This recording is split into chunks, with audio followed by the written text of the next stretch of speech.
The day the songwriter Teddy Geiger came out publicly as transgender, in a playful Instagram comment sent from Rick Rubin's Shangri-La studio in Malibu, was the same day she shared the news with Shawn Mendes, the 19-year-old pop phenom who has been her closest and most successful A-list collaborator.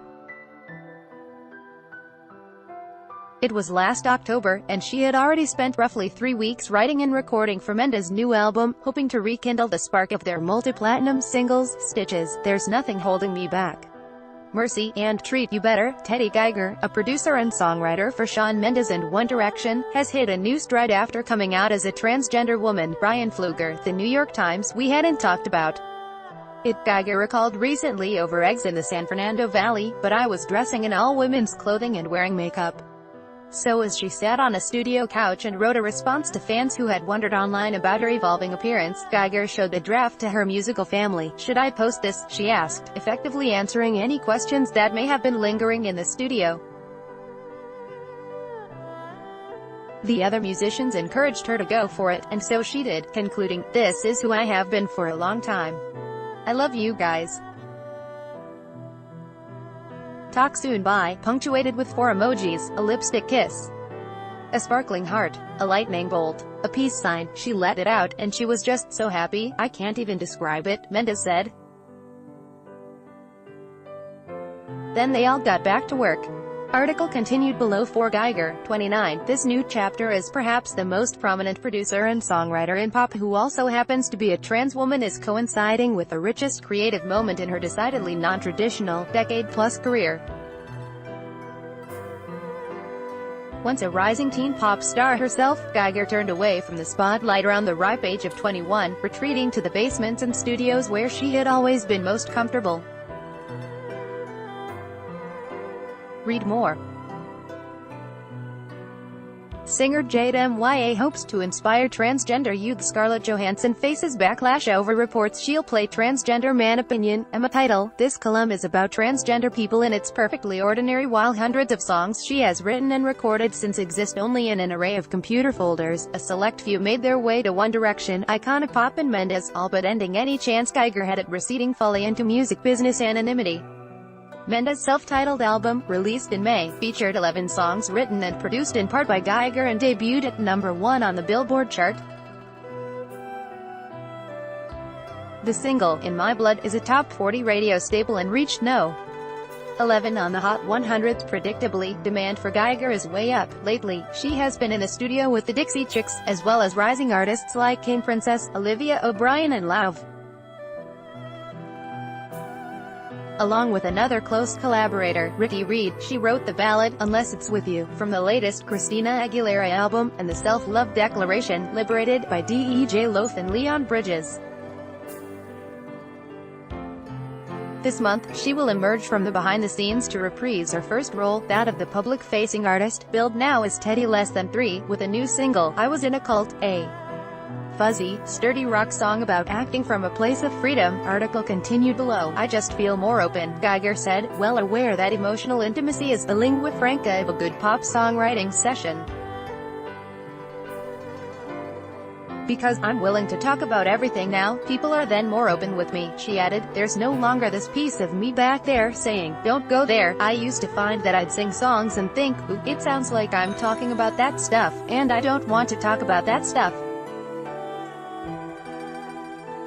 But it was just coming out, Red said. Only in retrospect did he notice these sort of cryptic little hints and clues buried in these half-spoken, half-mumbled melodic passes and demos, nearly subconscious nods toward struggles with identity. Teddy was already really open and great to be around, he said, but that has increased tenfold. When you feel all of that freedom and honesty, how could you not just radiate it? Known as a studio whiz, proficient on every instrument and quick to offer a melody or turn of phrase, Geiger is also an eternal font of silliness, with her affinity for inside jokes, arcane YouTube videos and nonsensical, pun-heavy ditties well known to all collaborators. Musically, she specializes in what she calls roughing up pop music a bit, leaning on organic rock instrumentation in a digitized world and hoping to keep the radio as idiosyncratic as possible.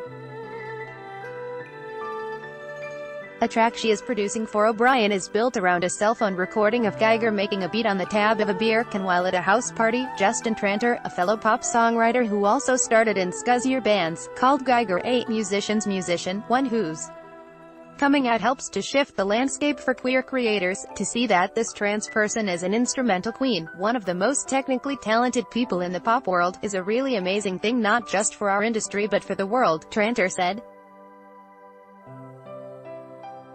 For young LGBTQ people to know that a trans woman has co-written in and produced some of the biggest hits of the last couple years is beyond inspiring and beyond important. Mendes, among the only current pop stars to convincingly wield a guitar, was a natural ally for Geiger, whose early career mirrored his own.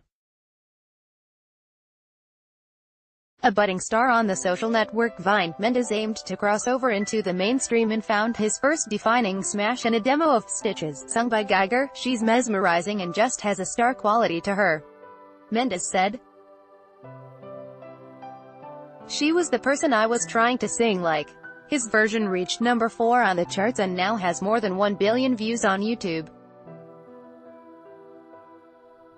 For Mendes' next album, Illuminate, the pair wrote together directly, including Treat You Better, 1.5 billion views, cementing a kinship that went beyond music. I met someone who really acts like me in the studio, who really sings like me, who gets excited like me, Mendes said. It was a serious connection, deeper than a songwriter, and from then on, I decided she has to be a part of everything I do. Geiger, who signed to Columbia Records at 16 as a singer-songwriter in the mold of John Mayer and Ryan Cabrera, saw flashes of her own past pressures in what Mendes was experiencing. Everyone that's around you is working for you, and you feel responsible for them, she said. But also you're a child. Geiger's late teens were a pop star movie montage that ended in the inevitable screeching crash. First there was the VH1 competition show, In Search of the Partridge Family, followed by a record deal and a slot opening for Hilary Duff on tour. Not long after came a hit single, For You I Will, Confidence, with a video featuring the reality starlet of the moment, Kristin Cavallari. Full-blown heartthrob status came next. A Got Milk ad, a tour of her parents' house on MTV Cribs, the cover of 17 magazine, The Ellen DeGeneres Show, and a partnership with Procter. If they associate the brand with the first time they saw Teddy Geiger's eyes, well, you can't buy that kind of thing, an executive said at the time. I was going through adolescence and having sex for the first time, but it was in this really weird context, Geiger said. I didn't have a real support group. What she did have was an overeager business team that ran her ragged on tour and pushed her toward Hollywood, including appearances in The Rocker, a goofy teen comedy starring Rainn Wilson and Emma Stone, and the short-lived CBS show Love Monkey. The only roles I had done were musician roles, and then they were sending me out for the lead in Spider-Man, or like, the military boy with the crew cut, Geiger said, motioning to her lanky frame. It's not going to work. Before turning 21, she had returned home to Rochester, unsigned and uninterested in the constantly cranking machine. The years that followed were full of exploration and self-discovery, including a particularly poignant acid trip, as Geiger honed her writing and production, churning out songs in every style, from 80s pop rock to scuffed-up punk to experimental psychedelia. Having a hit is fine, but doing the work is what I want, she said. I get more excited the day of creation than once it's big. But even as her songwriting began to find new audiences via other artists, and she moved from New York back to California to pursue the industry from another angle, Geiger was plagued by intense anxiety, exacerbated by a dependence on cigarettes and marijuana. By last summer, Geiger said, she was smoking up to 2.5 ounces of weed a day. She had also developed obsessive-compulsive tendencies that manifested as ruminating thoughts and a fixation on keeping her nails, which she had begun painting on the advice of an ex-girlfriend, pristine. It was the only femininity that I was expressing, so I wanted it to be so perfect, she said. It was the only thing I could control. In September, Geiger entered a month-long treatment program to address her anxiety and, as she put it, get to the bottom of the gender thing, parsing the sources of her shame and anger in Marathon. group therapy sessions, she emerged ready to confront her truth with friends and family, all of whom she said have been supportive. "I can remember back to being 5 and looking in the mirror, feeling like a girl and wanting that," she said. But growing up in Rochester, there were limited resources. "I'd never met a trans person before. It was not until her 20s that she even really knew they existed." Geiger pointed to increased transgender visibility in popular culture, including the models Hari Nef and Teddy Quinlivan, as crucial to her journey, and said she hoped her own coming out, and its typically lighthearted documentation on Instagram, might do the same for others.